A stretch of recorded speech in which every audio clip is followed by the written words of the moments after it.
வணக்கம். செல்வாஸ் ரிவ்யூ காணொலிக்கு உங்களை மீண்டும் வரவேற்கிறோம்.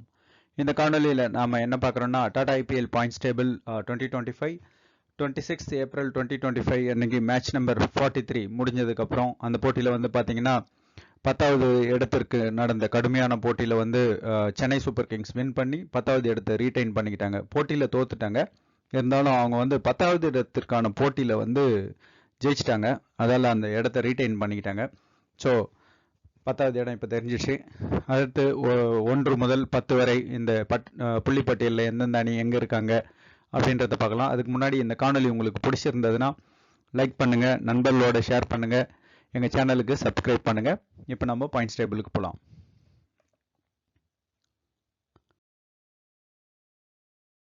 முதல் இடத்தில் குஜராத் டைட்டன்ஸ், 2வது இடத்தில் டெல்லி கேபிட்டல்ஸ், 3வது இடத்தில் ராயல் சேலஞ்சர்ஸ் பெங்களூர், 4வது இடத்தில் மும்பை இந்தியன்ஸ், 5வது இடத்தில் பஞ்சாப் கிங்ஸ், இன்னைக்கு அவங்க ஒரு போட்டி விளையாட போறாங்க. 6வது இடத்தில் லக்னோ சூப்பர் ஜெயின்ஸ், 7வது இடத்தில் கல்கட்டா நைட் ரைடர்ஸ், 8வது இடத்தில் சன்ரைசர்ஸ் ஹைதராபாத், 9வது இடத்தில் ராஜஸ்தான் ராயல்ஸ்,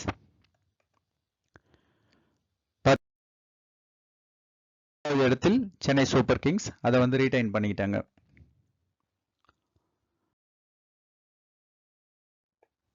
ஸோ இப்போ வந்து ஒரு அணியும் எந்த இடத்துல இருக்காங்க அப்படின்னு சொல்லிட்டு பார்க்கலாம்.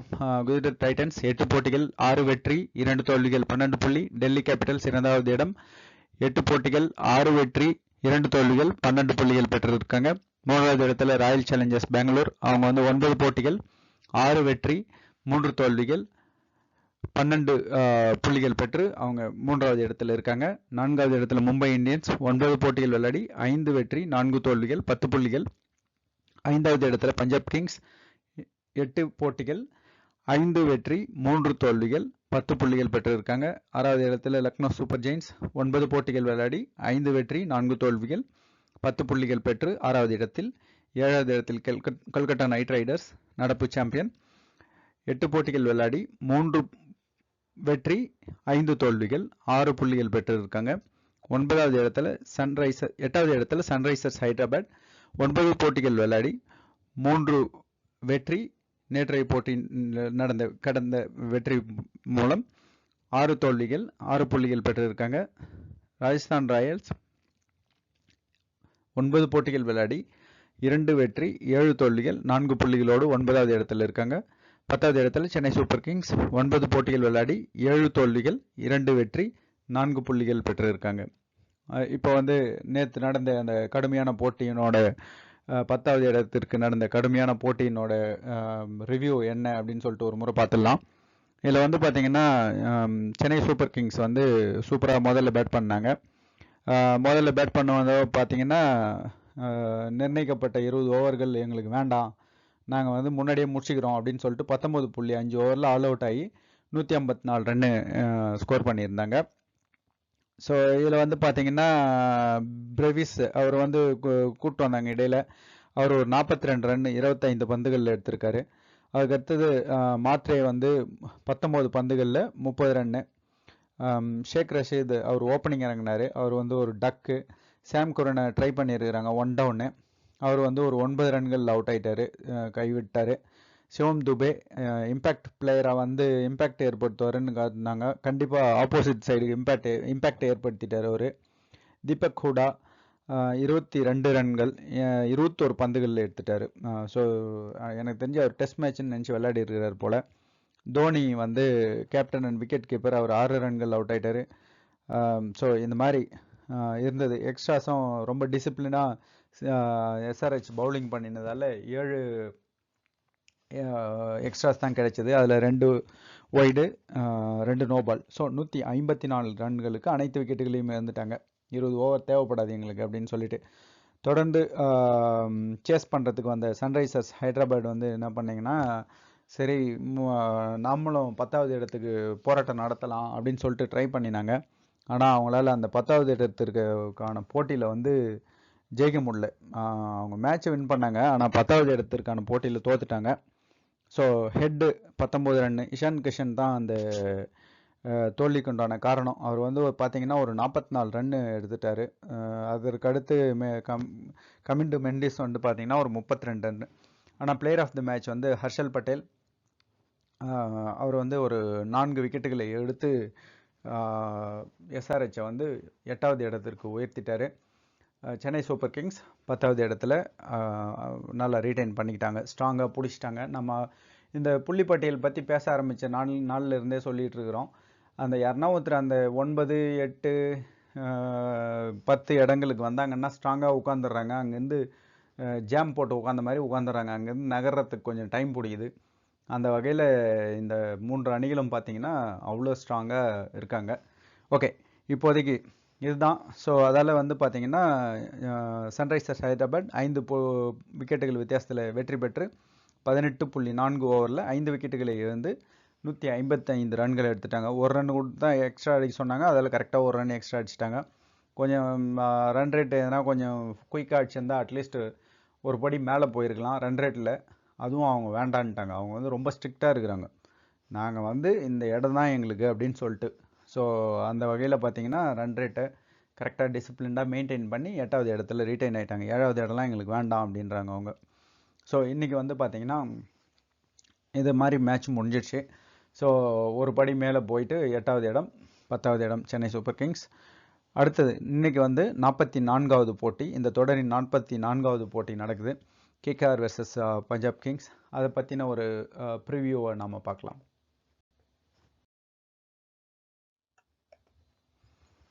ஸோ இது டாடா ஐபிஎல் 2025 26th April 2025 அன்றைக்கி 44th மேட்ச் நடக்குது.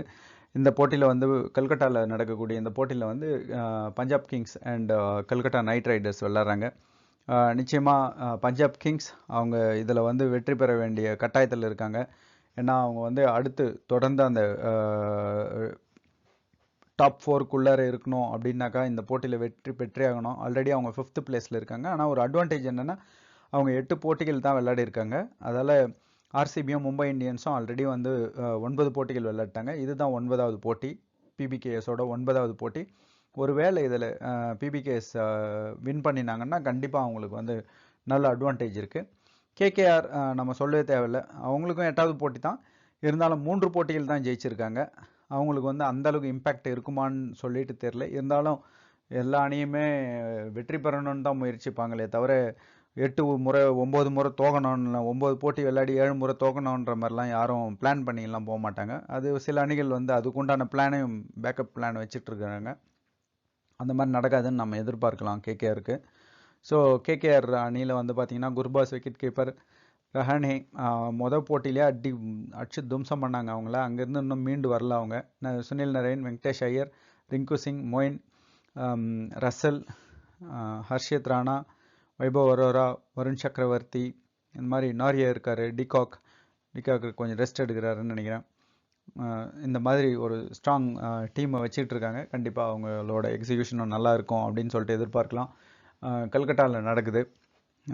ஸோ நிச்சயமாக அவங்களோட ஹோம் கிரவுண்டுன்றதால அதனுடைய அட்வான்டேஜை அவங்க யூஸ் பண்ணுறதுக்கு ட்ரை பண்ணுவாங்க. பிபிகேஎஸ் தரப்பில் பார்த்தீங்கன்னா ஸ்ரேயஸ் ஐயர் கேப்டன், அவர் சொல்கிறாரு இன்டர்வியூவில், என்ன நடக்குதுன்னே தெரில, எங்களுக்கு எல்லா போட்டியும் வந்து அதுவாக வந்து சிக்கிக்குது அப்படின்ற மாதிரி சொல்லிக்கிட்டு இருக்கிறாரு.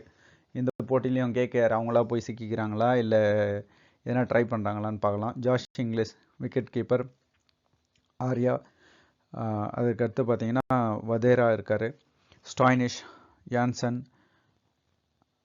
அஷ்தீப் சிங், சஹால் நம்ம சொல்ல தேவையில்ல, ஒரு மேட்ச்சில் வந்து ஒரு பயங்கரமான ஒரு மாற்றத்தை ஏற்படுத்தினார். அதுக்கடுத்தது பார்த்திங்கன்னா பிரார் இருக்கார், மேக்ஸ்வெல் சேர்ப்பாங்களா இல்லையான்னு தெரியல. ஸோ அந்த மாதிரி ஒரு ஸ்ட்ராங் ரன்அப். பட் அகெயின் லைனப் நல்லா தான் இருக்குது. ரிக்கி பாண்டிங், பிராட் ஹெடின், ஒரு மினி ஆஸ்திரேலியா டீமே அங்கே வந்து சப்போர்ட்டிங் டீமாக இருக்குது. சுனில் ஜோஷி, ஜேம்ஸ் ஹோப்ஸ், 6 பேரில் 5 பேரில் 3 பேர் வந்து ஆஸ்திரேலியா சப்போர்ட்டிங் ஸ்டாஃப் சைடில். ஸோ நிச்சயமாக அந்த இம்பேக்ட் வந்து அவங்களோட வெற்றி தோல்விகளில் கண்டிப்பாக தெரியுது. பஞ்சாப் கிங்ஸோட பர்ஃபார்மன்ஸில் இருந்து இந்த வருஷம் கண்டிப்பாக இங்கேருந்து அவங்க டாப் 4க்குள்ளார குவாலிஃபை ஆவாங்க அப்படின்னு சொல்லிட்டு எதிர்பார்க்கலாம். அதே நேரத்தில் கேஆரும் ஒரு டஃப் ஃபைட்டு கொடுப்பாங்க. நாளைக்கு இந்த போட்டியோட ரிவ்யூ என்ன, எப்படி இருக்குது, எப்படி விளையாடினாங்க, யார் யார் அப்படின்னு சொல்லிட்டு பார்க்கலாம். இந்த காணொலி உங்களுக்கு பிடிச்சிருக்கும்னு நினைக்கிறோம். காணொலியை கண்டதற்கு நன்றி. வணக்கம்.